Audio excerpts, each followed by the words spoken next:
ahead and added the shock sensor add-on to the factory alarm system. So this time if somebody busts out the window, it will fire off the alarm, because what happens is from factory, the only way that this alarm will fire off is if the door's been open, or hood or trunk or hatch. Everybody knows about that stuff, so nobody's going to sit there and open any zones. They're going to break your window and jump in, which in reality that they don't really need to open a door to do this. I'm going to go ahead and bang on the glass, fire off the alarm.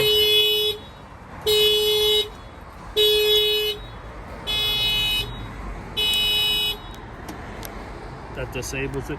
So the beauty of this is not to install another alarm on top of another alarm and have this guy have to carry another fob around. Who wants to do that? The beauty of this is to walk up to the car and just open the hand and pull the handle, because it detects the key. So you definitely don't want to add another alarm. You just want to add to what you already have, which is the shock sensor add-on. This installation was done here in Miami, Florida by Auto Alarm Specialists. If you're out of state and you're watching this video, you could give us a call and we can pretty much guide you how to get this installed in your home state. Our numbers are 305-298-4814. That's 305-298-4814. And this is Auto Alarm Specialist. And we thank you for watching this video.